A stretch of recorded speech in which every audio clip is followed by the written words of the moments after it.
مسئلہ امامت پر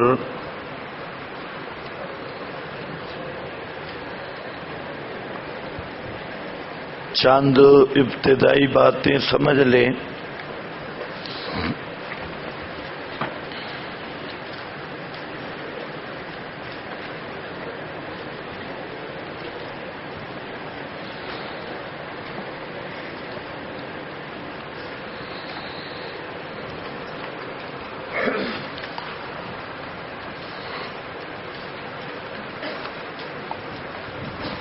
اہل سنت کے ہاں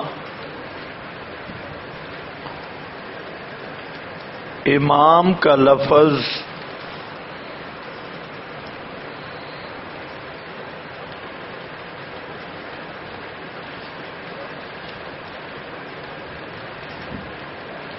عام ہے،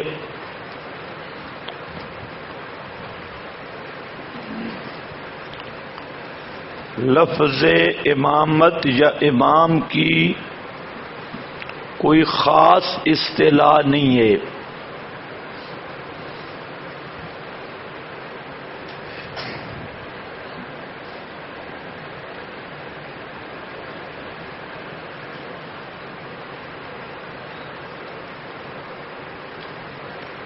امام کا معنی پیشوا، قدوہ،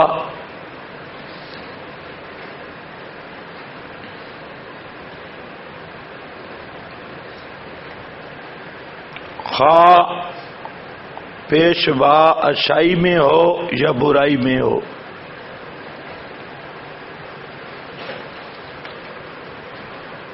اچھائی کا امام اچھا، برائی کا امام برا۔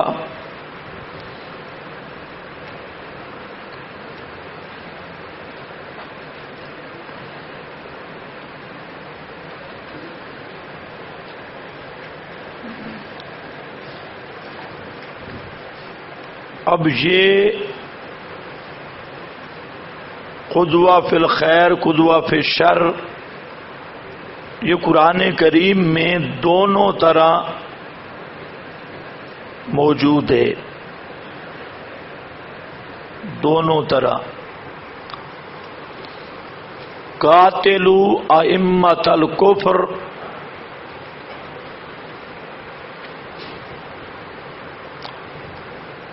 قاتلوا ائمۃ الکفر، کفر کے اماموں کو قتل کرو۔ اب یہ امامت فی الکفر ہے۔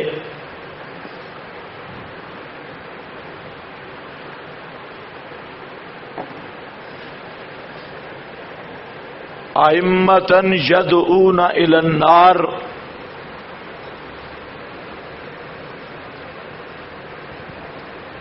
کہاں ہے بلا؟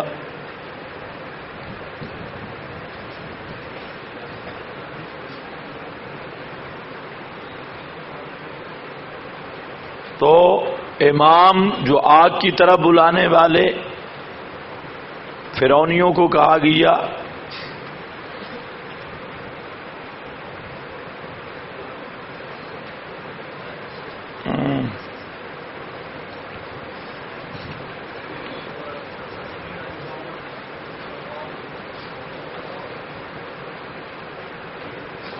صفحہ بتاؤ ان کو۔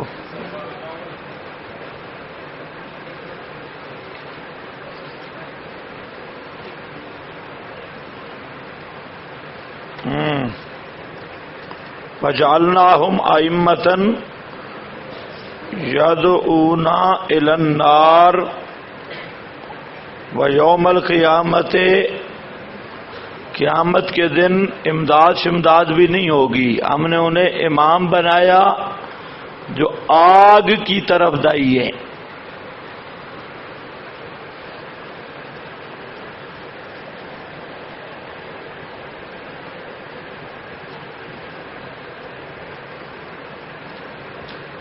یہ امام فی الشر ہے، امام فی الکفر،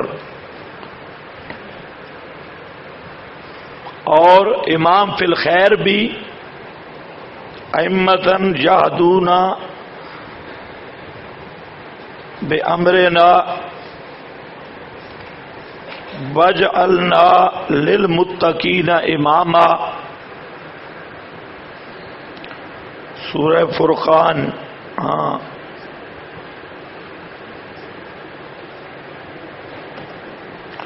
جعلنا منہم ائمۃ یہدون بامرنا، یہ امام فی الخیر ہے کہ ہم نے ان کو امام بنایا، ہمارے احکام کی دعوت دیتے تھے، اور امام فی الشر، اسی طرح امامت یا قدوہ فی الخیر ہے. وجعلنا اماما وجعلنا للمتقین اماما، متقیوں کا ہمیں امام بنا. جا متقی اماموں کا ہمیں تابع کر، جب متقیوں کا ہمیں امام بنا.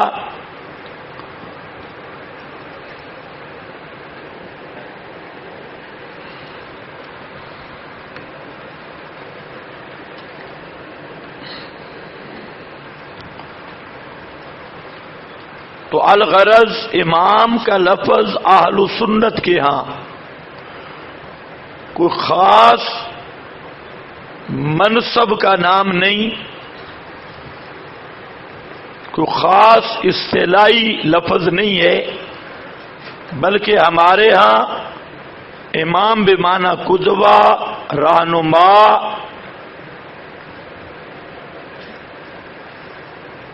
اچھائی کا ہو. اچھائی کا امام اچھا ہے، برائی کا امام برا ہے. اس لیے ہم مولوی فضل الرحمان کو بھی کہتے ہیں امام السیاسہ، یعنی امام السیاسہ الطاغوتیہ. تو کوئی مسئلہ نہیں. اس معنی میں عمران خان بھی ہمارا امام ہے. یدعونا الی النار، اور نواز شریف بھی امام ہے.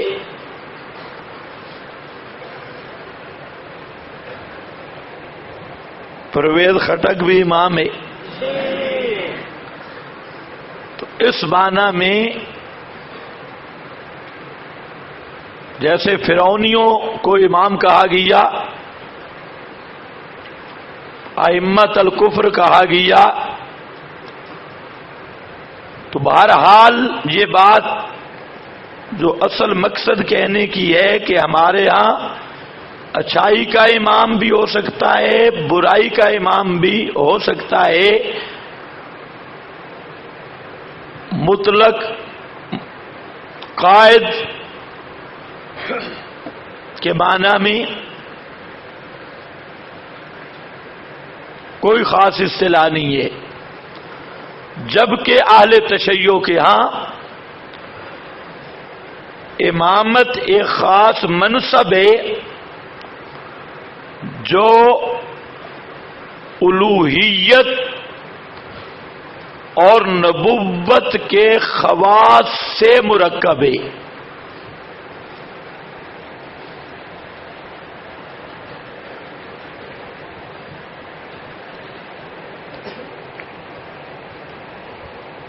خاص منصب اور عہدہ کا نام ہے جس میں بعض خواص نبوت ہیں اور بعض خواص الوہیت.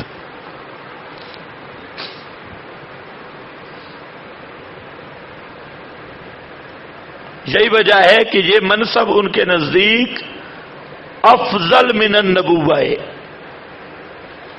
افضل من النبوہ، نبوت سے افضل ہے.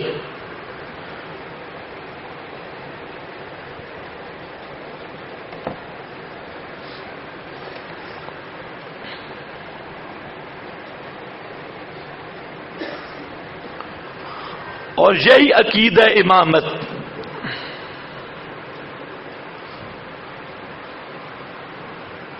جو خاص اصطلاح ان کی، خاص مذہب ان کا، یہ اہل تشیع مذہب کی بنیاد کی حیثیت رکھتا ہے عقیدہ امامت۔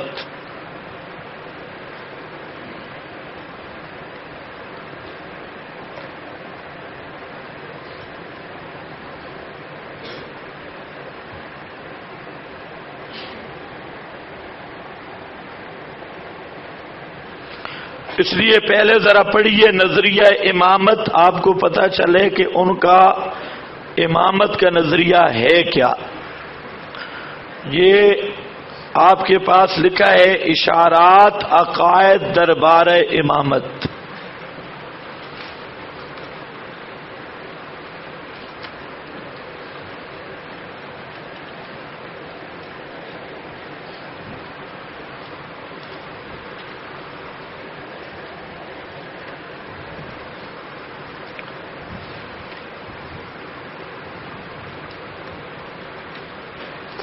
عقیدہ نمبر 1، میں نے ایک جامع لفظ آپ کے سامنے کہا کہ اہل تشیع کے ہاں عقیدہ امامت خواص نبوت اور خواص الوہیت سے مرکب ہے، کچھ خواص نبوت اور کچھ خواص الوہیت۔ اب دیکھو، پہلا عقیدہ ہے عصمت امام، امام کا معصوم ہونا۔ ہمارے ہاں عقلاً نقلاً عصمت خاص نبوت ہے، معصوم ہونا نبوت کا خاصہ ہے۔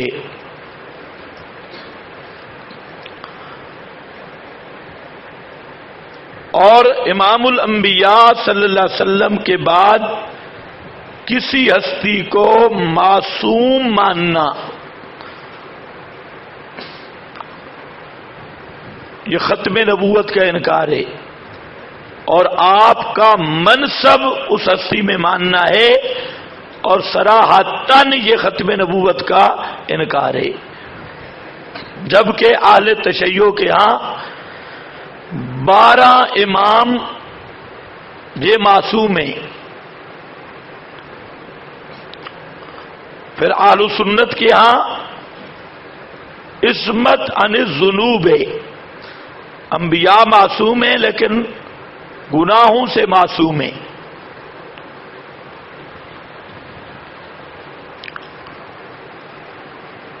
جبکہ اہل تشیع کے ہاں عصمت الامام کا مفہوم یہ ہے کہ امام زلت، خطا سے بھی معصوم ہے، زلت خطا سے بھی معصوم ہے۔ حالانکہ یہ مفہوم عصمت کا انبیاء کے بارے میں بھی نہیں، انبیاء کی بھی زلت حق ہے، خطا حق ہے، گناہ سے معصوم ہیں، لیکن ان کے ہاں زلل، خطا، نسیان سے بھی محفوظ ہے، معصوم ہے۔ تیسرا، ہمارے ہاں اہل سنت کے ہاں عصمت الملائکہ اور عصمت الامام، عصمت النبی، عصمت نبوت میں فرق ہے۔ عصمت الملائکہ کا مفہوم یہ ہے کہ وہ فرشتے گناہ پہ قادر ہی نہیں، جبکہ عصمت نبوت کا مفہوم یہ ہے کہ گناہ پر قدرت کے باوجود گناہ کرنے سے معصوم ہیں۔ حضرت یوسف میں گناہ کی قوت موجود تھی، اسی لیے حضرت یوسف کی مدح کی گئی۔ اگر وہاں جبریل ہوتا تو اس کی مدح نہ ہوتی، کیونکہ جبریل میں یہ قوت ہی نہیں ہے۔ تو عصمت کا مفہوم ہمارے نزدیک کہ باوجود قدرت علی ذنب کے عدم ارتکاب ذنب، اور ان کے نزدیک استطاعت اور قدرت ذنب ہی موجود نہیں ائمہ میں.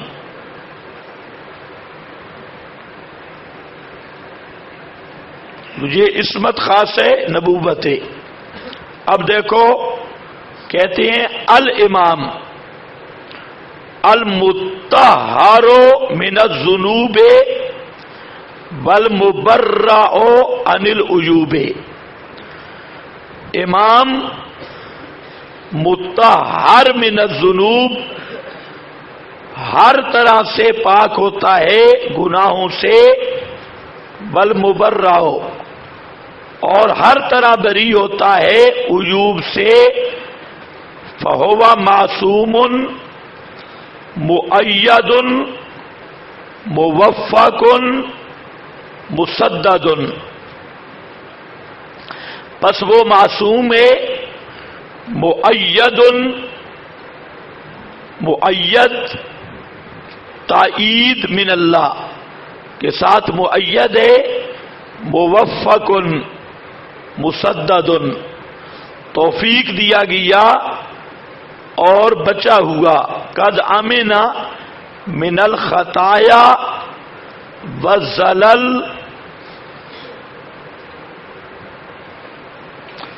والعصار، اشار نہیں سائے. یخصہ اللہ بذالک لیکون حجتہ علی عبادہ. قد امن من الخطایا والزلل، اس عبارت کو ذرا دیکھو کہ مامون نے کس سے؟ خطایا سے. ایک تو ہے نا گناہ سے، خطا سے بھی معصوم ہے، اور زلل سے بھی. زلل کا کیا معنی؟ وہ ذلت کی جمع ہے، قدم کے پھسلنے سے معصوم ہے. اور اسی طرح یہ ترادف ہے، اشار وغیرہ. یخصہ اللہ بذالک، اللہ نے خاص کیا ہے امام کو اس کے ساتھ تاکہ ہو حجت اس کی بندوں پر. یہ امام کا خاصہ ہے. یہ اصول کافی ہے، صفحہ 92-91 جلد 1. اور اصول کافی اہل تشیع کے ہاں وہ مرکزی کتاب ہے جس کو امام غیب کی تصدیق بھی حاصل ہے.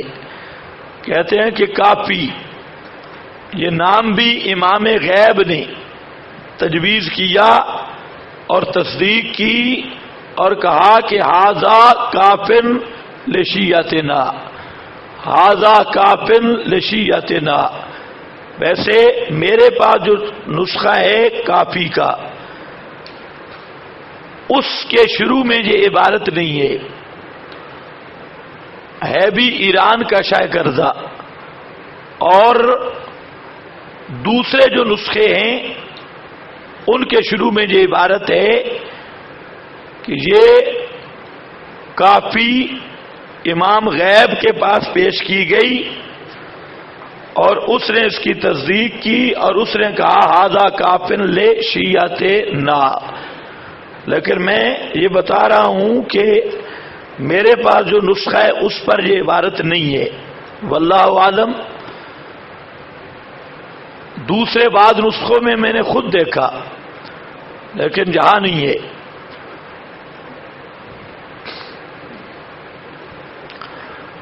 تو ہمارے ہاں سیاہ ستہ ہیں، 6 کتابیں جن کو سیاہ کہتی ہے. ان کے نزدیک 4 کتبیں جن کو یہ بولتے ہیں سیاہ اربعہ. اور سب سے فائق کتاب شیعہ کے ہاں اصول کافی ہے، روایات اور اقوال کے اور احادیث کے باب میں. یہ عبارت اصول کافی کی ہے اور اس پر بڑی عبارات ہیں. صرف چند ایک. ماخذ نمبر 2 عصمتہم یہ باب ہے، اس کے نیچے یہ بہت ساری روایات لایا کہ عصمتہم ولزوم عصمت الامام، یہ باب کا نام ہے کہ ائمہ کی عصمت اور امام کے لیے عصمت کا لازمی ہونا۔ اس کے نیچے تقریباً 17 سے زائد اقوال لایا ہے۔ یہ ہے بہار الانوار، صفحہ 193 جلد نمبر 25۔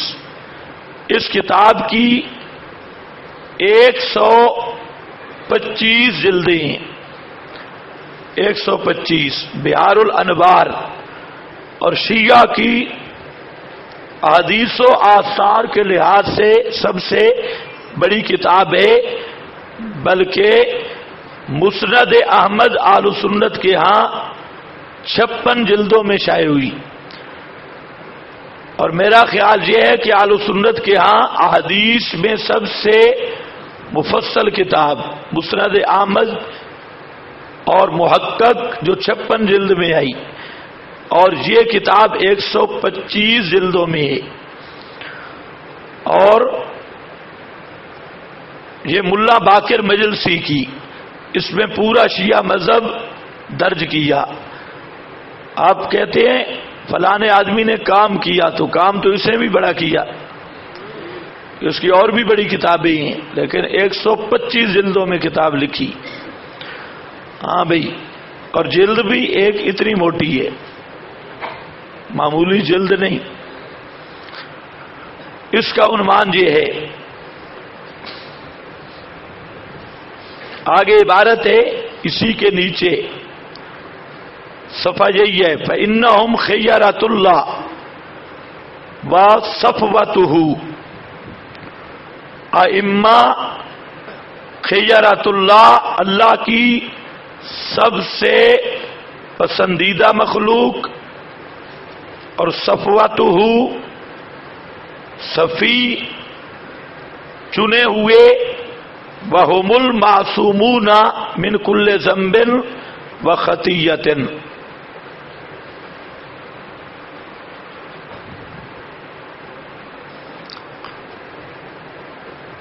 فإنہم خیرۃ اللہ، یہ اللہ کی افضل مخلوق ہے،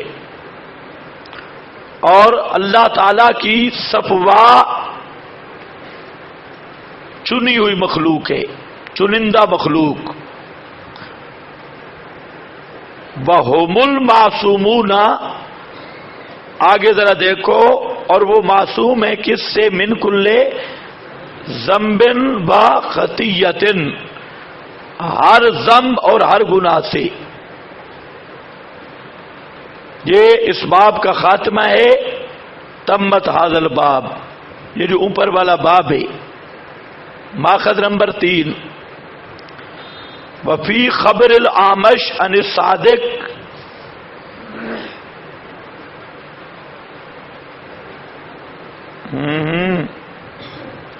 وفی خبر خیال کرو آپ کا بزرگ تو نہیں ادھر گیا ہوا،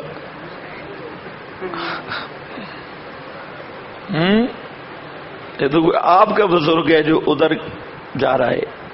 وفی خبر الاعمش، یہ وہی بزرگ ہے من صلی والا اور توادر والا، ہاں، لیکن ہم کہتے کچھ بھی نہیں اس کو، کیونکہ صحیحین میں آ چکا ہے، بس سی کے جو ضابطہ ہے ہم مانتے ہیں۔ چلو بہرحال اتنا معلوم ہونا چاہیے کہ بزرگ جو ہے کوئی لال نشان۔ وفی خبر الاعمش، اعمش کی خبر میں، عن الصادق، الانبیاء والاوصیاء هم لا ذنوب لهم لأنهم معصومون مطہرون۔ اعمش کہتا ہے صادق سے، یعنی صادق سے مراد کون ہے؟ امام جعفر صادق، امام جعفر صادق۔ الانبیاء و اوصیاؤہم، انبیاء اور ان کے اوصیاء وصی ائمہ لا ذنوب لہم، نہیں ہے گناہ ان کے، کیوں؟ لأنہم معصومون مطہرون، اس لیے کہ وہ معصوم ہیں اور مطہرون، پاک کیے ہوئے ہیں۔ بہار الانوار صفحہ 199 جلد 25 ماخذ نمبر 4۔ اعلم ان الامامیۃ رضی اللہ عنہم اتفقوا علی عصمت الائمۃ من الذنوب صغیرہا وکبیرہا فلا یقع منہم ذنب اصلا لا عمدا ولا نسیانا ولا لخطأ فی التعبیل ولا للاصحاء من اللہ، للاصحاء۔ اعلم ان الامامیۃ، جان لے کہ فرقہ امامیہ اتفقوا علی عصمت الائمۃ، متفق ہیں عصمت ائمہ پر، اماموں کی عصمت پر۔ یہ کوئی انفرادی نظریہ نہیں، متفق ہے۔ اور کیسے معصوم مانتے ہیں؟ من الذنوب صغیرہا و کبیرہا، گناہوں صغیرہ سے بھی معصوم مانتے ہیں، کبیرہ سے بھی۔ فلا یقع منہم ذنب اصلا، نہیں واقع ہوتا ذنب ان سے، گناہ ان سے بالکل، لا عمدن ولا نسیانن، نہ عمدن اور نہ نسیانن، جان بوجھ کے بھی نہیں ہوتا اور بھول کر بھی نہیں ہوتا۔ آگے ولا لخطأ فی التعبیل، اور نہ خطا فی التعبیل کے طور پر، ولا للاصحاء من اللہ، اور نہ اللہ تعالی کی طرف سے بھلوانے کی صورت میں۔ تعویل میں خطا بھی نہیں ہوتی اور اللہ تعالی کے طرف سے اصحاء اور بھلوانا کے طور پہ بھی نہیں ہوتا۔ یہ بھی بہار الانوار صفحہ 209 جلد 25۔ اسی طرح کہتا ہے اعتقادنا فی الانبیاء والرسل والائمہ انہم معصومون مطہرون من کل دنس، اعتقادنا فی الانبیاء والرسل، ہمارا عقیدہ انبیاء اور رسل میں، والائمہ اور ائمہ کے بارے میں یہ ہے کہ وہ معصوم ہیں، مطہرون پاک کیے ہوئے ہیں ہر میل کچیل سے، اس لیے کہ وہ گناہ نہیں کرتے، نہ صغیرہ اور نہ کبیرہ۔ یہ شیعہ کی سب کتب میں ہے، صرف بہار الانوار نہیں، اصول کافی سے لے کر عقائد شیخ صدوق، بلکہ عصمت الامامت، امام کا معصوم ہونا اہل تشیع کے ہاں ضروریات مذہب شیعہ سے، ضروریات مذہب شیعہ۔ تو ضروریات مذہب شیعہ کا معنی ہے کہ جو شخص امامت کی عصمت کا قائل نہیں، اہل تشیع کے ہاں وہ شیعہ نہیں ہے، وہ شیعہ مذہب سے خارج ہے۔ جس طرح ہمارے ہاں خلافت بلا فصل ابو بکر صدیق کا منکر وہ ضروریات اہل سنت سے خارج اور اہل سنت نہیں، اسی طرح تفضیل علی کا قائل وہ ضروریات اہل سنت سے خارج اور اہل سنت نہیں، تو ان کے ہاں عصمت الامام کا نظریہ ضروریات مذہب شیعہ سے ہے، اور جو شخص اس کا قائل نہیں، امام کو معصوم نہ مانے، تو ان کے ہاں وہ اہل تشیع کے مذہب سے خارج ہے۔ اور یہ شیخ بہار الانوار شاش کافی سے لے کر یہاں سرگودا کا وہ مجتہد جو واحد مجتہد ہے شیعہ کا، ڈھکو محمد حسین ڈھکو کی کتاب العقائد تک سب کتب میں یہ درج ہے۔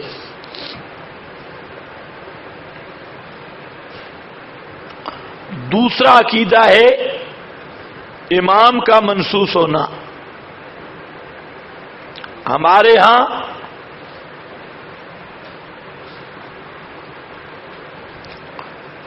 امام کے لیے منصوص ہونا کوئی شرط نہیں، نبی منصوص بھی ہوتا ہے، معصوم بھی۔ امام کے لیے نہ عصمت ہے نہ نص کا ہونا ہے، اس بات کو ذرا اچھی طرح سمجھو۔ ہمارے ہاں امامت یا امام کے لیے منصوص من اللہ ہونا کوئی شرط نہیں، جبکہ اہل تشیع کے ہاں امام کا منصوص ہونا یہ شرط ہے۔ اب جب انہوں نے امامت منصوص کیا ہے نا، مقرر من جانب اللہ، امام کی امامت پہ اللہ تعالی کی طرف سے نص کا ہونا ضروری ہے۔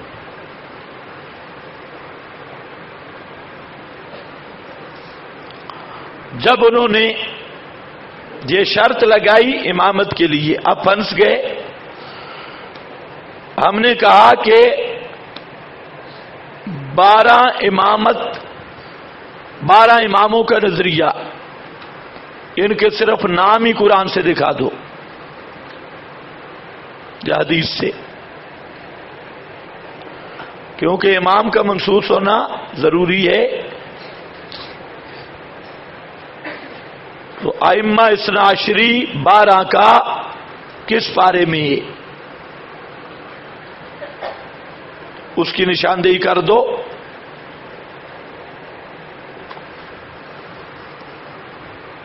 اب پھنس گئے۔ اب انہوں نے کہا کہ یہ قرآن محرف شدہ ہے۔ ان کی صافی کافی نہج البلا اپنا احتجاج تبرسی عیاشی سب میں کہتے ہیں کہ اگر قرآن تبدیل نہ ہوتا تو ہمارے اماموں کے نام صحیح محفوظ موجود تھے، لیکن شراب خور خلفاء نے قرآن بدل دیا اور ہمارے ائمہ کے نام بھی نکال دیے، تو یہ ایک نئی سیڑھی چل پڑی۔ لیکن منصوص من اللہ، اب وہ منصوص کیسے ثابت کرے؟ کبھی بھاگتے ہیں حروف مقطعات کی طرف، الف لام میم، اس میں 12 امام چھپے،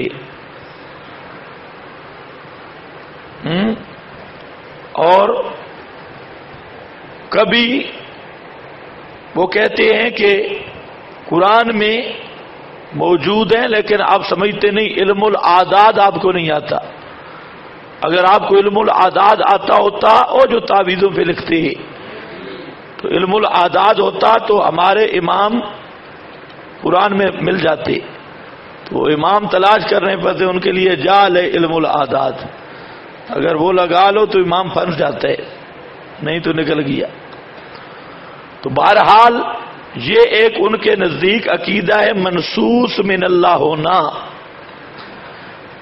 اور ہماری طرف سے یہ سوال ہے کہ 12 کے نام ہی یار بتا دو، شناختی کارڈ بھی چھوڑ دو نص سے. اور ظاہر بات ہے قرآن مسلم بین الفریقین، اور اگر ہم پہ الزام قائم کرنا ہے ہماری کتاب پیش کریں گے.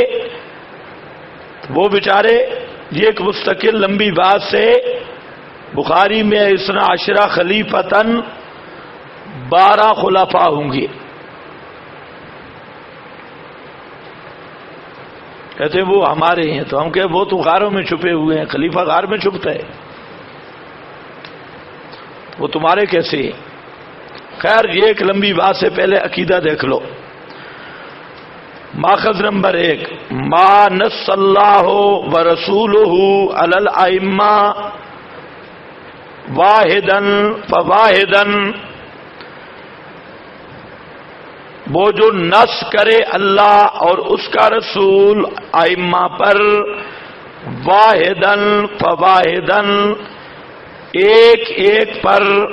یہاں پر پورا باب ہے، کتاب الکافی، باب اپنا الکافی کی کتاب اندر ہے، چیپٹر الحجہ.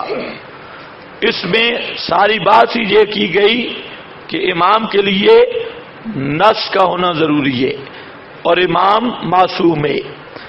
تو وہ جو نص کرے اللہ اور اس کا رسول ائمہ پر، واحدن فواحدن، ایک ایک پر، معین طور پر. ماخذ نمبر 2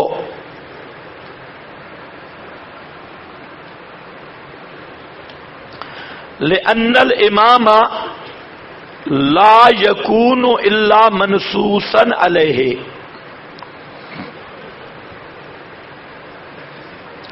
اس لیے کہ امام نہیں ہوتا الا منصوصا علیہ، مگر اس پر نص موجود ہوتی ہے، غیر منصوص امام نہیں ہوتا. وقد صح لنا النص، اور ہمارے لیے نص ثابت ہے، بما بینا من الحجج، جو ہم نے بیان کی ہے دلائل، وما ردیناہ من الاخبار الصحیحہ، اور وہ جو ہم نے روایت کیا اخبار صحیحہ سے.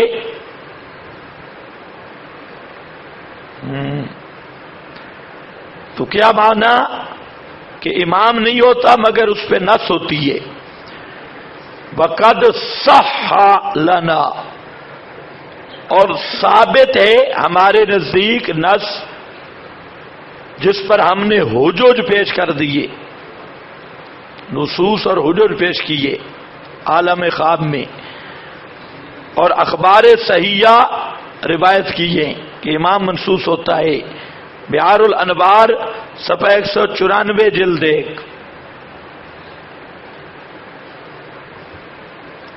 آگے تیسرا عقیدہ ہے کہ ائمہ یہ اللہ کے نور میں سے نور ہیں. امامت کے متعلق تیسرا عقیدہ یہ ہائیڈنگ ہے، لیکن کمپیوٹر نے ہائیڈنگ چھوڑ دی ہے. یہاں لکھا ہے آپ کے پاس ائمہ نور ہیں. ان الائمۃ نور اللہ، ائمہ اللہ کے نور سے نور ہیں.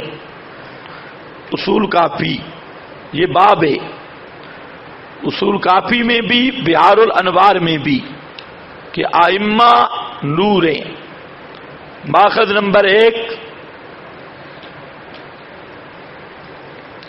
یہ جو بریلویت کا عقیدہ نور ہے یہ شیعوں سے آیا ہے.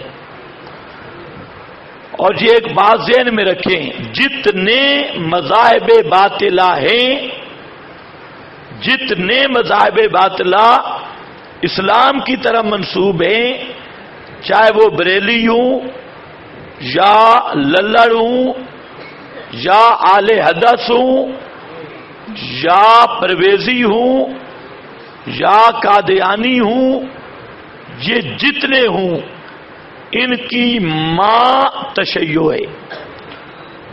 سب کس سے نکلے ہیں؟ تشیع سے. اور خود تشیع ماخوذ من الجہودیت، تشیع یہودیت سے نکلی ہے، اور یہ جتنے فرقے باطلہ ہیں ان کے اگر آپ عقائد کا تجزیہ کریں اور پھر اہل تشیع کی کتب دیکھیں، اور اس کی وجہ یہ ہے کہ یہ سب مذاہب یہ روایات پہ مبنی ہیں، اور وہی شیعہ رابعیوں نے ہر مذہب کو مواد دیا، ادھر شیعہ میں اہل تشیع کو تو اکٹھا دیا، ادھر تقسیم کر دیا۔ تو اگر اصل گند ڈھونڈنا ہے نا، اصل فرقہ باطلہ کی ماں، وہ شیعت ہے۔ اگر شیعت کا مطالعہ نہ ہو تو مذاہب باطلہ کی اصل نبض نہیں مل سکتی، اصل رگ نہیں تلاش ہو سکتی۔ تو اس لیے اگر ایک آدمی پوری دسترس حاصل کرنا چاہتا ہے تو اہل تشیع کے مذہب کا اصل کتب سے مطالعہ کرے۔ یہ جو نقل ہے اس میں کوئی چیز نہیں، یہ جو علماء نے ان کے خلاف کام کیا، دو کتابیں ہیں اصل، ایک ہے تحفہ اثنا عشری شاہ عبد العزیز کی، اور دوسری ہے منہاج السنہ امام ابن تیمیہ کی۔ بس اس کے علاوہ سب نقلیں ایک دوسرے کی نقل لگا رہے ہیں اور مواد کوئی بھی نہیں۔ بریلوی شیعہ کے خلاف کتاب لکھتا ہے، وہ نقل دیوبندیوں کے مار کے آگے لکھتا ہے، دیوبندی لکھتا ہے وہ بریلویوں کی نقل کر لیتا ہے، تو آگے ساری نقل در نقل چل رہی ہے۔ لیکن اصل جو چیز ہے کہ کسی مذہب کا مطالعہ دو طریقے سے ہوتا ہے، ایک ان کی ذمہ دار علماء کی بنیادی کتب، اور دوسرا ان کے علماء سے ملاقات، ان کے اہم علماء ہیں ان کے ساتھ ملاقات اور بالمشافہ مذہب پر گفتگو۔ جب تک یہ بات نہیں ہوگی تو فریق مخالف کا مذہب نہیں سمجھ آئے گا، عام کتابوں پر بھی نہیں۔ آپ دیکھیں علماء دیوبند کی کتابوں پر بریلویوں نے کیا نقشہ پیش کیا ہوا ہے، یہ خدا کو جھوٹا کہتے ہیں، نبی کو خاتم نہیں مانتے، یہ ہمارے عقائد انہوں نے مشہور کیے۔ یا للڑوں نے جو آپ کے ذمہ لگایا، یہ عذاب قبر نہیں مانتے، حیات النبی نہیں مانتے، استشفاء نہیں مانتے، یہ نبی کے لیے جسم مثالی کوئی نیا نبی مانتے ہیں، اور اب یہ آپ کے یہ عقائد ہیں۔ لیکن سب ان مولویوں نے اپنی دکانداری کے لیے وہ بنا رکھے ہیں، تو اگر ہم سے کوئی ملے گا تو ہم اسے بتائیں گے بھئی ہمارا مذہب کیا ہے، یہ ہماری بنیادی کتابیں صرف نکتہ چینی کے لیے کوئی ادھر سے لے لینا، کوئی ادھر سے لے لینا، کوئی ادھر سے، اس سے تو کچھ بھی حاصل نہیں ہوتا۔ تو خیر،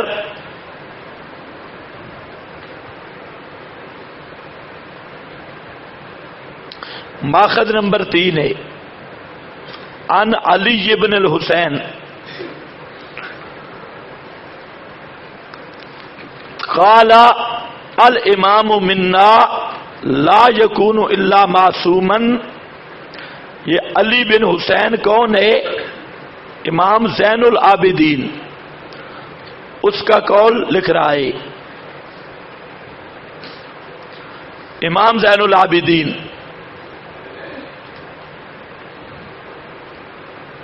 ہاں ابھی خالد تھا۔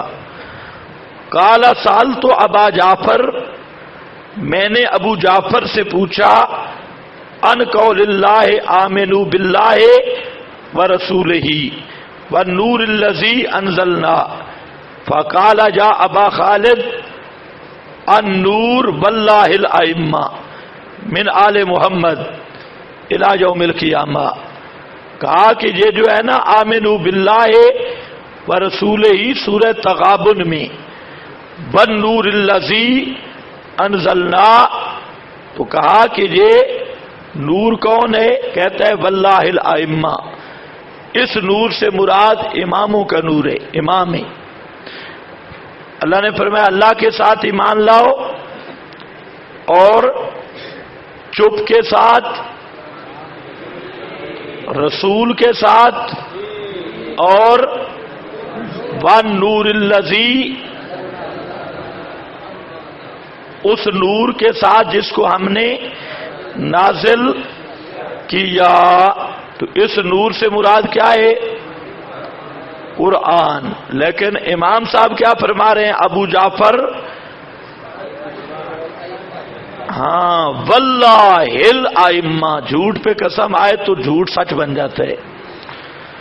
ہاں بھئی یہ ضابطہ بھی ذہن میں رکھو.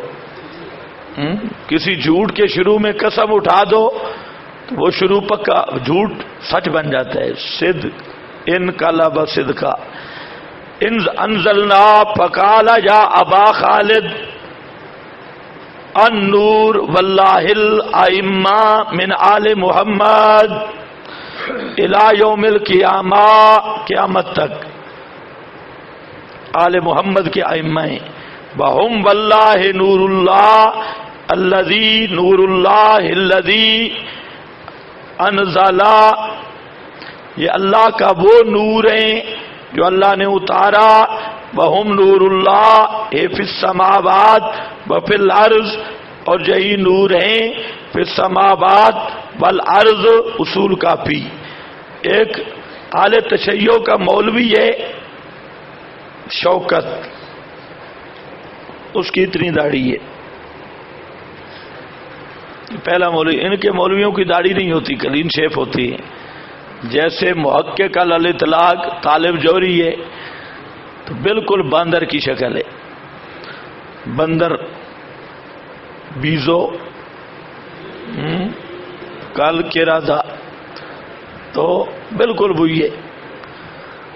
یہ پہلے صفا کا تھا، یہ شوکت جو ہے صفا کے ساتھ رہا، پھر شیعہ ہو گیا اور اتنی داڑھی رکھی ہے اور بہت بڑا الف لام کے ساتھ ہے.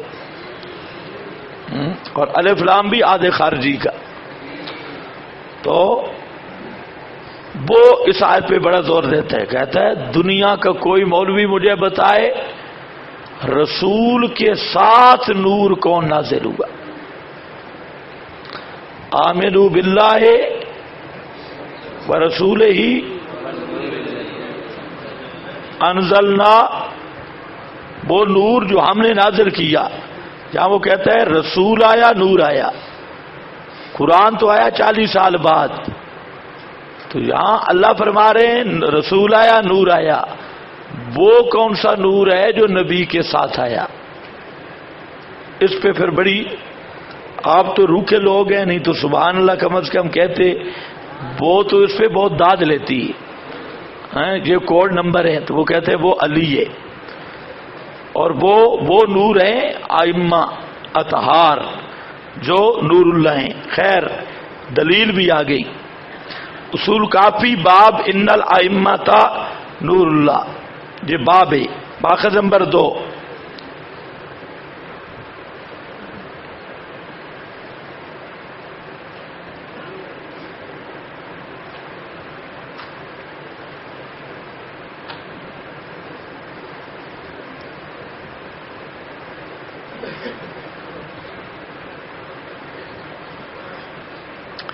تعویل المومنین والایمان والمسلمین والاسلام بہم بولایتہم.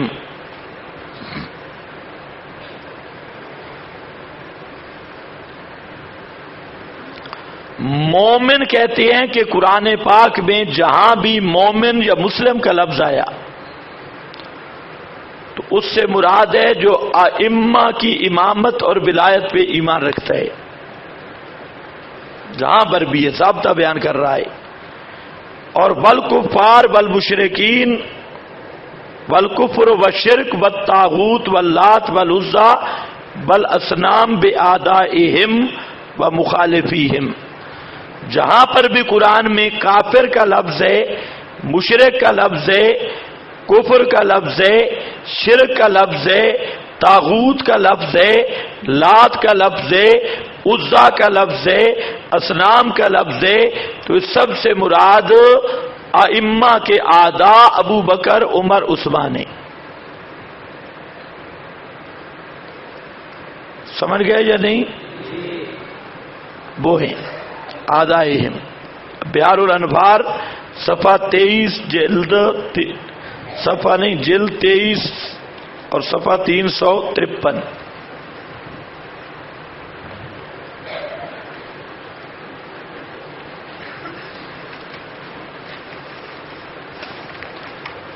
ماخذ نمبر 3، اعلم ان اطلاق لفظ شرک والکفر علی من لم یعتقد امامت امیر المومنین والائمہ من ولدہ علیہ السلام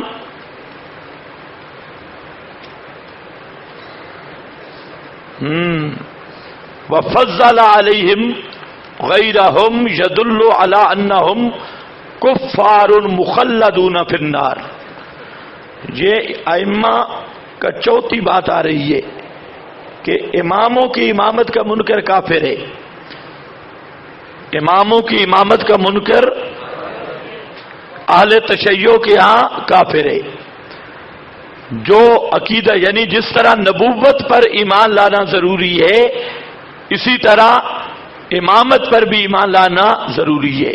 میں نے آپ کو بتایا تھا کہ اہل سنت کے ہاں اصول اسلام 3 ہیں، توحید، رسالت، قیامت، اور اہل تشیع کے ہاں 5 ہیں، توحید، رسالت، قیامت، امامت، عادل۔ تو وہ کہتے ہیں جو ان کا عقیدہ نہیں رکھتا وہ کافر ہے۔ اب ذرا خیال کرو، آج اہل تشیع زور لگا رہے ہیں کہ سنی ہمیں کافر کہتے ہیں اور ہم اتحاد چاہتے ہیں، حالانکہ یہ تقیہ باز شیطان ہے۔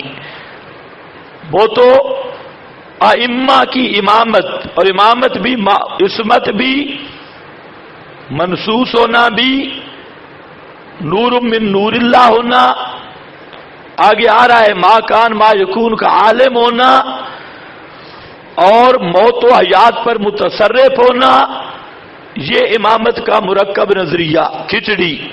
جو یہ نہیں مانتا اس کے بارے میں اعلم ان اطلاق لفظ شرک والکفر، یعنی اطلاق کرنا لفظ شرک کا اور کفر کا، کافر مشرک کہنا اس شخص کو علی من لم یعتقد امامت امیر المومنین، جو امیر المومنین کی امامت کا قائل نہیں، والائمہ، اور دیگر ائمہ کی امامت کا قائل نہیں، من ولدہ علیہ السلام، آپ کی اولاد سے، وفضل علیہم غیرہم، اور فضیلت دیتا ہے ان پر، امیر المومنین سے مراد حضرت علی، اور ائمہ پر غیرہم دوسروں کو، کسی کو بھی فضیلت دے، انبیاء غیر انبیاء سب کو، یدل علی انہم کفار، تو یہ بات دلالت کرتی ہے کہ وہ کفار مخلدون فی النار، ہمیشہ جہنم میں رہنے والے ہیں۔ دو، ایک تو حضرت علی کو خلیفہ بلا فاصل نہ مانے، اور حضرت علی کی اولاد کے 12 ائمہ کا عقیدہ نہ رکھے، اور دوسرا ان ائمہ پر کسی نبی ولی کو تفضیل فضیلت دے تو وہ ایسا کافر ہے جو مخلد فی النار ہے۔ یہ بحار الانوار صفحہ 39 جلد 23۔ ماخذ نمبر 4، قال الشیخ المفید اتفقت الامامیۃ علی ان من انکر امامت احد من الائمہ وجحد ما اوجبہ اللہ لہ من فرض الطاعۃ فہو کافر ضال مستحق للخلود فی النار۔ شیخ مفید اہل تشیع کا بہت بڑا مجتہد، سب فرقوں کا مسلمہ، کہتا ہے اتفقت الامامیۃ، امامی مذہب متفق ہے کہ جو آدمی امامت کا انکار کرے ائمہ میں سے کسی ایک کا، وَجَحَدَ مَا أَوْجَبَهُ اللَّهُ لَهُ، اور انکار کرے جو اللہ نے واجب کیا ہے ان کی اطاعت کو، تو وہ کافر، گمراہ اور ہمیشہ جہنم کا مستحق ہے، مخلد فی النار ہوگا مرتد کے حکم میں۔ بیار الانوار صفحہ 39 جلد 23۔ اور عقیدہ ہے یہ کون سا؟ ویسے 5واں ہونا چاہیے، ہاں تو نمبر خود بنا لو۔ عقیدہ سوم، یا وہ پہلی 2 باتوں کو دوسرے عقیدہ کا ذیل اور فوائد بنا لو تو پھر یہ عقیدہ سوم ہے، اور مستقل ہیں وہ مستقل عقیدے، وہ پہلے کے ذیلی بھی بن سکتے ہیں۔ وہ ہے ائمہ کا مفترض الطاعت ہونا کر رسول۔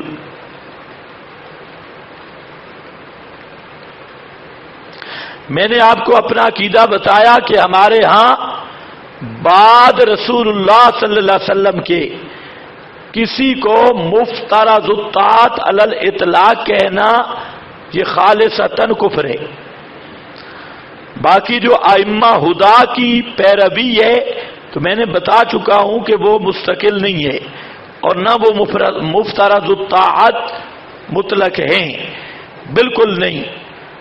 اور وہ بھی جہاں تک ہے بھی صحیح اتباع ان کی، تو وہ اس کے لیے شرط ہے کہ وہ اللہ رسول کے تابع ہو، تو افتراض علی الاطلاق نہیں۔ اللہ کے رسول کے بعد کوئی بھی مفترض الطاعت قطعا نہیں۔ اگر رسول اللہ صلی اللہ علیہ وسلم کے بعد کسی ہستی کو مفترض الطاعت مانا جائے تو یہ اس ہستی کو منصب نبوت پہ فائز کرنا ہے، اور یہ ختم نبوت کا انکار ہے، شان مصطفیٰ میں گستاخی ہے، اور یہ عقیدہ واضح کفریہ عقیدہ ہے اور الحاد پر مبنی ہے۔ کوئی سن رہے ہو کہ نہیں؟ خیال کرو۔ بریلوی وہ اپنے پیروں کو مفترض الطاعت کہتی ہے،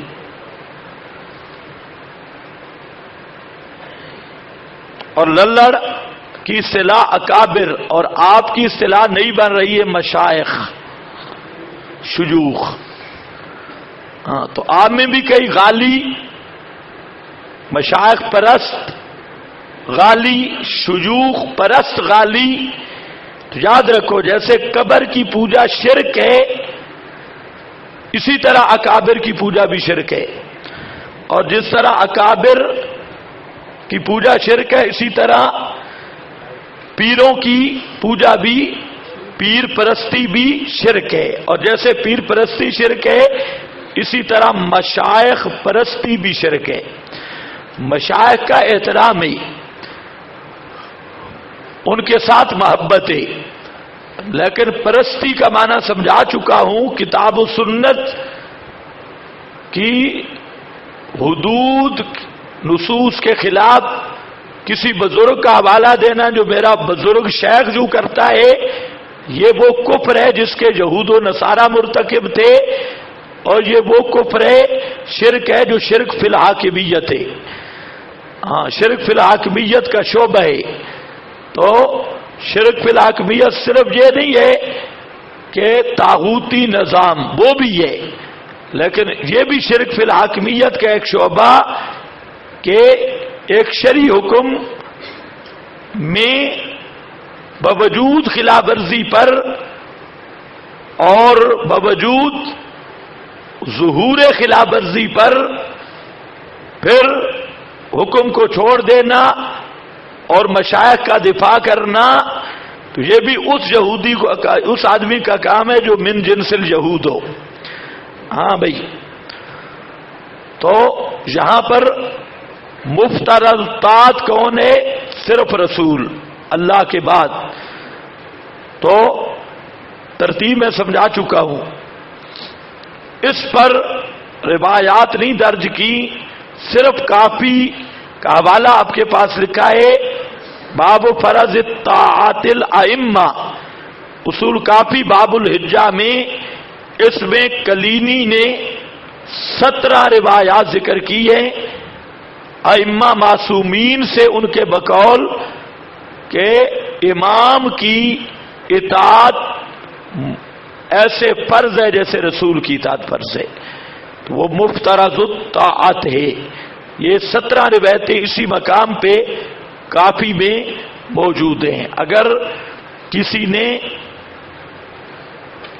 کسی کو ضرورت ہو لکھنا چاہے تو اپنا ضامن دے اور اصول کافی سے لکھ لے، امام ضامن کا وہ ہوگا۔ عقیدہ چہارم، چوتھا عقیدہ اور ویسے چھٹا عقیدہ، ائمہ کی امامت کا منکر کافر ہے، کما مرہ من القریب، یہ ابھی اوپر گزر گیا۔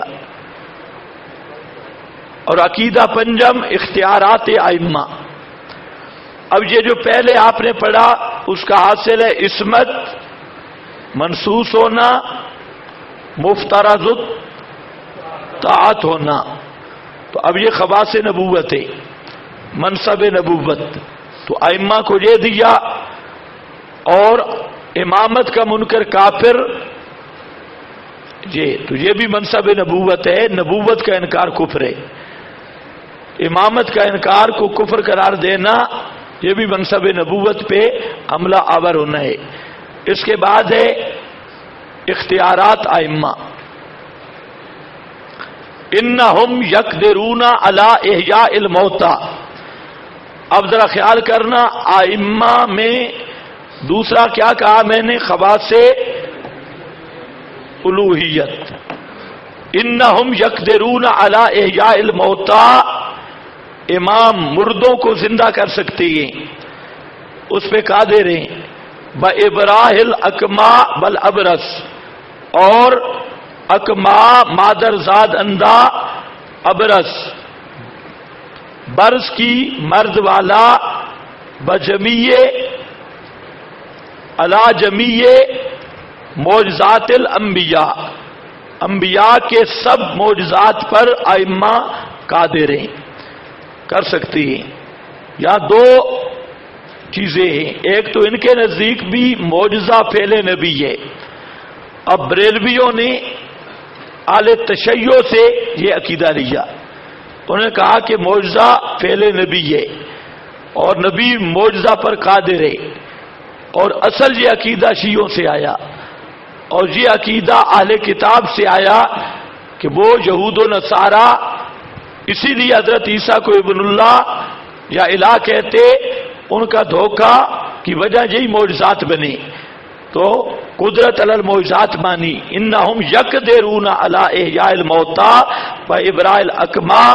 میں اہل سنت کا موقف سمجھا چکا ہوں، ہمارے ہاں معجزہ یہ نبی کا فعل نہیں ہے،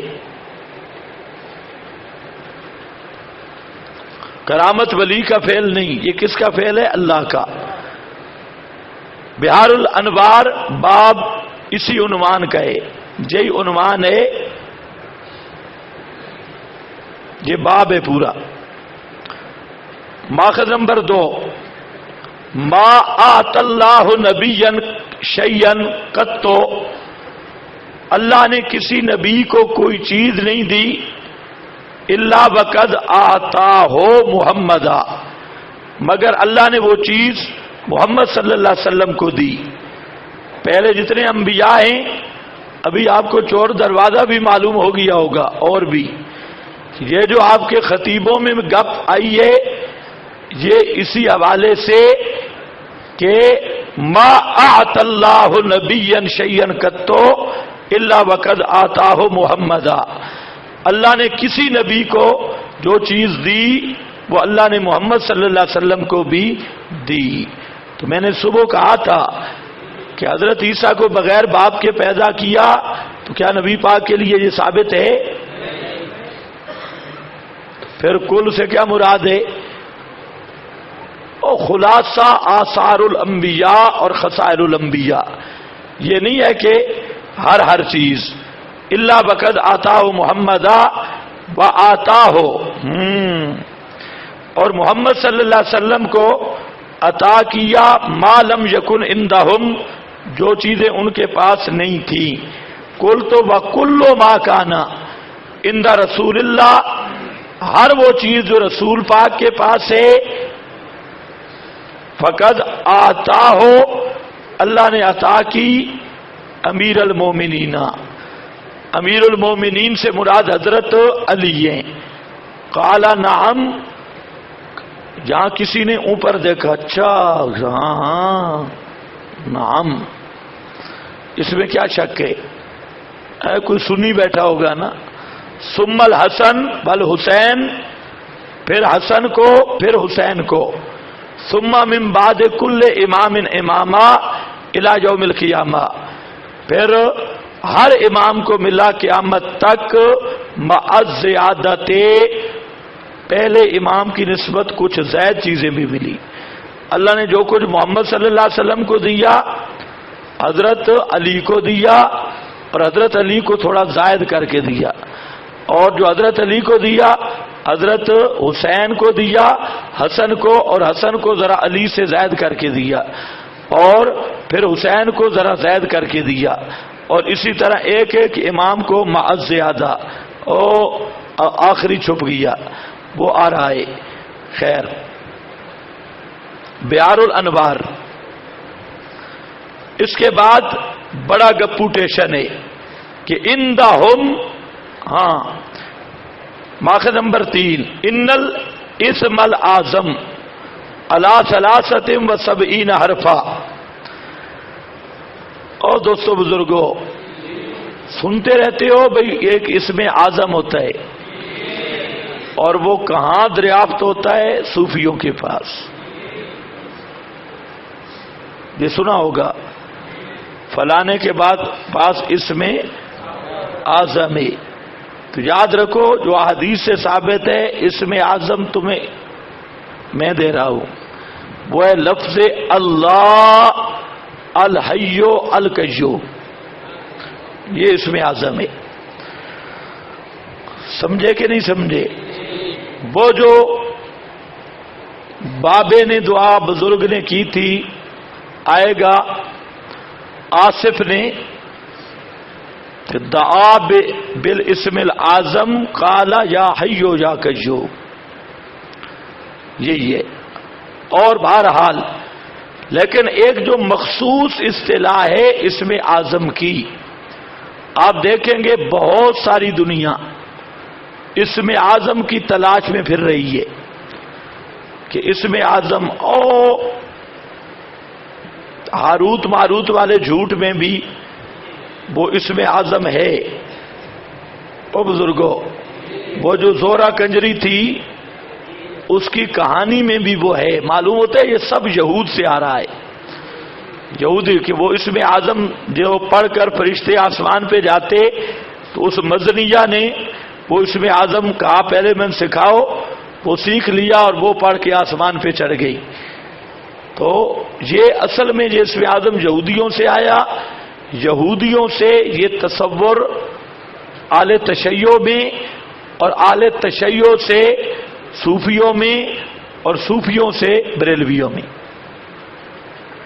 یہ بریلویت جو ہے نا، یہ صوفیت کی بگڑی ہوئی شکل ہے، اور صوفیت یہ رفض اور شیعت کی بگڑی ہوئی شکل ہے، اور شیعت یہودیت کی بگڑی ہوئی شکل ہے، اور للوڑیت بریلویت کی بگڑی ہوئی شکل ہے۔ سارے ایک جیسے کام ہیں۔ یہ انشاءاللہ آپ دیکھیں گے ان کی کتابوں سے ایک ایک چیز رگ ملتی جائے گی آخر تک۔ اسی لیے دیوبندی اب اس نتیجے پہ پہنچے محققین کہ ہم سب مسلمان ہیں، کیوں دیکھا نا کہ سب کے عقیدے ایک جیسے آ رہی ہیں، شیعوں کے بھی وہی ہیں، دیوبندیوں کے، بریلویوں کے، انہوں نے کہا ہم سب مسلمان ہیں، کسی کو کافر نہ کہو۔ ہم کہتے ہیں تم سب کافر ہو، جن کا بھی وہ عقیدہ ہے، جو عقیدے پیچھے سے آ رہے ہیں نا، سب سے یہ مراد ہے، وہی عقیدے، یہ عقائد والے کافر ہیں۔ وہ کہتے ہیں نہیں، یہ عقائد کو اسلام کہہ لو، جنت اکیلی نہ رہ جائے. کہتے اگر اشاعتیوں کی بات مانے تجھے تو تھوڑے سے ہیں، جنت ساری اکیلی رہ جائے گی. وہ کہتے ہیں کوئی نہیں، وہاں ہم انشاءاللہ چودھری ہوں گے. ہاں تو وہاں تو ادنا امتی کو اتنا ملے گا.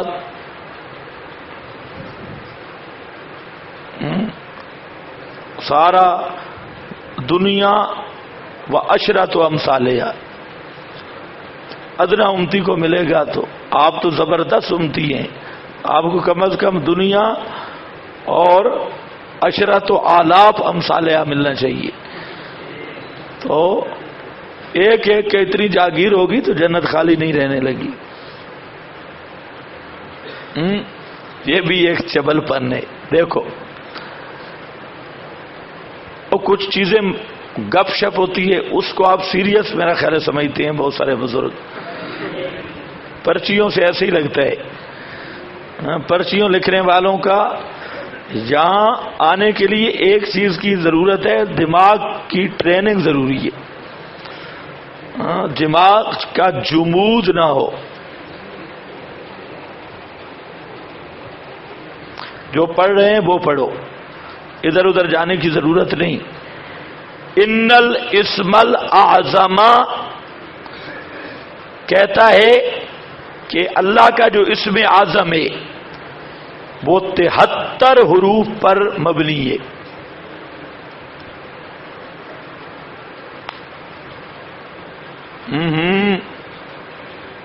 کتنا؟ اس کا ادا کرنا بھی کئی وقف کرنے پڑیں گے. 73 حروف ایک سانس میں نکال لو گے. 73 حروف پر مبنی ہے وہ اسم اعظم. 73 حرف ہیں. لفظ اللہ میں کتنے ہیں؟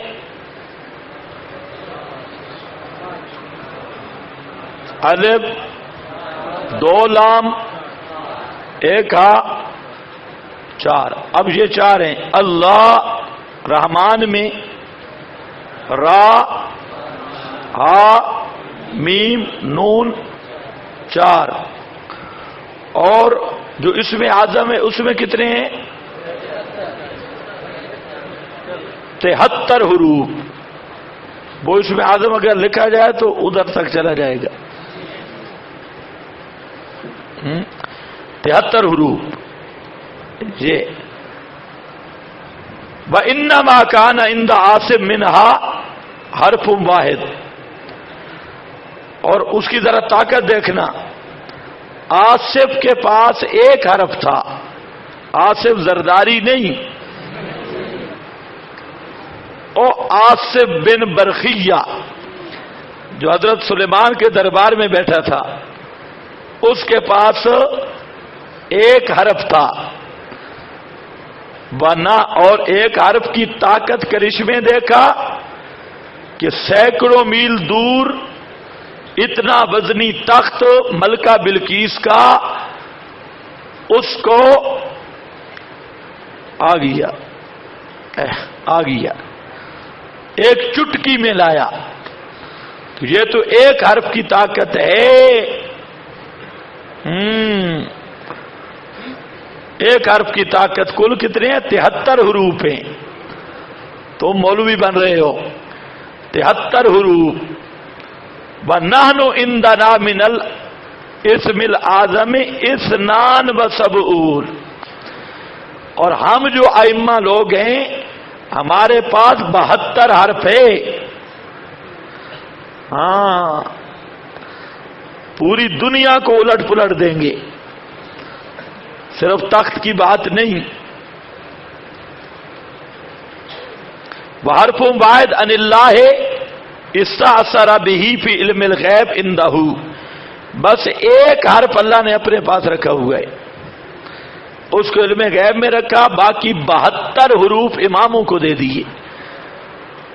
اور آپ خود طاقت کا اندازہ کریں. آصف بن برخیہ کے پاس ایک حرف تھا تو اس نے کیا کیا؟ اور اماموں کے پاس 72 حروف ہیں ہر امام کے پاس، اور اللہ کے پاس بھی ایک رہ گئی ہے. استأثر عنده. ایک آصف کو ایک اللہ کے پاس 72 اماموں کے پاس ہے، تو طاقت تو پھر اماموں کی بڑھ گئی اللہ سے بھی. ولا حول ولا قوت الا باللہ العلی العظیم. میرا خیال ہے حضرت امام کو اپنے جھوٹ کا احساس ہو گیا، اس لیے آخر پہ لا حول ولا قوت الا. اگر احساس نہ ہوا ہو تو پیچھے جو گپ لگائی ہے کہ اللہ کے پاس ایک حرف اور اماموں کے پاس 73، تو پھر تو لا حولا کا معنی کو نہیں بنتا. لا حول ولا قوت الا بالامام آنا چاہیے. الا باللہ تو پھر ریٹائر ہے، الا باللہ نہیں بنتا کہ ایک حرف اللہ کے پاس 72 اماموں کے پاس، پھر الا باللہ کی کیا ضرورت ہے؟ پھر الا بالامام. یہ سن رہے ہو یا نہیں؟ ہاں. اور فرماتی ہیں کہ عندہم الاسم العظم وبہ یظہر منہ الغرائب. اماموں کے پاس اسم اعظم ہے، اس سے غرائب رونما ہوتے ہیں. غرائب یہی ہیں جیسے آصف کی بات آپ نے دیکھی، اسی طرح کے غرائب اور عجائب. اور کہتے ہیں ماخذ نمبر 4 سمعت ابا عبداللہ یقولو انا عیسی ابن مریم اعطی حرفین کان یعمل بہما. حضرت عیسیٰ بیٹا مریم کا 2 حرف دیے گئے اور ان کے ساتھ وہ کام کرتا رہا، اور وہ کام ہوئی احیاء الموتى اور ابرص اکماہ کی اصلاح. وَأُعْطِيَ مُوسَىٰ 4، اور حضرت موسیٰ دیے گئے 4 حروف. وَأُعْطِيَ ابراہیم، اور دیے گئے حضرت ابراہیم 8 حروف، اور نوح 15 حروف، اور آدم 25 حرف. وَإِنَّ اللَّهَ تَعَالَى جَمَعَ ذَلِكَ كُلَّهُ لِمُحَمَّدٍ، اور اللہ نے وہ 73 حروف جمع کیے محمد صلی اللہ علیہ وسلم کے لیے. وَإِنَّ اسْمَ اللَّهِ الْأَعْظَمِ، اور اللہ کا جو اسم اعظم ہے وہ 73 حروف ہیں. سمجھ گئے نا؟ یہ اوپر گزر گئی. اوتیا محمدن، دیا گیا محمد صلی اللہ علیہ وسلم کو 72 حرفن بہجبان ہو حرف واحد، ایک حرف آپ سے چھپا لیا گیا. یہی اوپر والی جو عبارت پڑھ چکے ہو استعصرہ والی. اور ماخذ نمبر 5 عن ابی جعفر قال ان علیا مالک ما فوق الارض وما تحتها. علی مالک ہے زمین کے اوپر بھی اور زمین کے نیچے بھی، پوری زمین پر حضرت علی کا اختیار ہے. اب دیکھو مختار کل والا نظریہ آپ نے رضا خانیہ کا پڑھا، وہی نظریہ کس کا ہے؟ شیعوں کا. آل تشیع گویا رضا خانیوں نے یہ جو نظریہ ہے اختیارات والا نظریہ، یہ بھی آل تشیع سے لیا. علم غیب کا نظریہ بھی آل تشیع سے آیا. وہ کہتے ہیں 12 امام، یہ کہتے ہیں ہر بابا، ہر پیر فقیر. اور نور والا نظریہ بھی آپ دیکھ چکے ہیں کس سے آیا؟ آل تشیع سے. اور اب کیا ہے؟ اختیارات، کہ حضرت علی زمین و آسمان کے مالک ہیں اور پورا اختیار رکھتے ہیں. بہار الانوار صفحہ 32 جلد 27. اور ماخذ نمبر 6 والحق کو ان المعجزات، حق یہ ہے کہ معجزات الجاریہ علی ایدی غیر الائمہ من اصحابہم و نوابہم انما ہی معجزاتہم. کہتا ہے کہ اصل معجزات اماموں کی ہوتی ہیں، اور اماموں کے نواب خدام اور ان کے نوکر چاکروں سے جو معجزات ظاہر ہوتی ہیں یہ بھی در حقیقت اماموں کے معجزات ہیں. اور معجزات کی بات میں آپ کو بتا چکا ہوں کہ یہ پورا ما فوق الاسباب میں قوت اور طاقت مانتے ہیں ائمہ کی. نماز پڑھ لیں.